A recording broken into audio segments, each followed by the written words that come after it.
खास रक्षाबंधन निमित्त लाडकी बहीण रक्षाबंधन सेल 9 ते 21 ऑगस्ट पर्यंत। तर मग वाट कसली बघताय, चला महाराष्ट्र व कर्नाटकातील सर्वात भव्य मॉल मध्ये सर्वात मोठा सेल आपल्या रवींद्र वस्त्र निकेतन सलगरे मध्ये। प्रचंड व्हरायटी, सर्व फ्रेश मालावर असंख्य ऑफर। 10,000ची सिल्क साडी फक्त 2,500, 1,000 रुपयांची जुला सिल्क 499 ला, जेंट्स साठी 1 शर्ट वर 2 शर्ट फ्री यासह असंख्य ऑफर्स। ऑफर फक्त 9 ते 21 ऑगस्ट पर्यंत। रवींद्र वस्त्र निकेतन सलगरे व शाखा। वारणा नदीवरील शित्तूर आरळा पुलाची उंची वाढवा, ग्रामस्थांमधून मागणी। शित्तूर वारुण येथील वारणा नदीवरील शित्तूर आरळा पुलाची उंची वाढवावी अशी मागणी ग्रामस्थांमधून होत आहे। आरळा शाहूवाडी तालुक्यांना जोडणारा वारणा नदीवरील पूल हा शित्तूर वारुण परिसरातील गावांना आरळा या मुख्य बाजारपेठेशी जोडणारा आणि दळणवळणासाठी महत्त्वपूर्ण असा मार्ग आहे।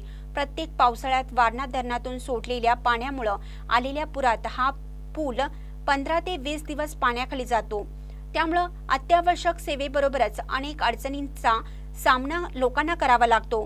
पुलाची उंची वाढवल्यास ये-जा करणं सोपं होईल, लोकांची पावसाळ्यात फार मोठी सोय होईल, म्हणून प्रशासन आणि लोकप्रतिनिधींनी याकडे लक्ष देऊन या पुलाची उंची वाढवावी अशी मागणी ग्रामस्थांमधून केली जात आहे। जो पूल पाण्याखाली जातो आणि पाणी याच्यावर कायमच असते, 10-15 दिवस 20 दिवस असते पाणी। त्याच्या कारणानं आमच्या लई नुकसानी होत्या आणि आम्हाला हे पूल वाढवून द्या 5 ते 6 फूट, म्हणजे आम्हाला आमची सोय होईल। मग या पुलावर 15 ते 20 दिवस झालं पाणी आहे। आमचं बँकेचं जर काम करायचं झालं तर आम्हाला आल्याला जावं लागतं। आम्हाला काय 15-20 दिवस जाता आलं नाही। आज बँकेच्या कामासाठी मी कंबरवड्या पर्यंत। महानकरी न्यूजसाठी शिवाजी नांगरे, शित्तूर वारुण। ताज्या बातम्यांसाठी महानकरीला सबस्क्राइब करा आणि बेल आयकॉनला क्लिक करा।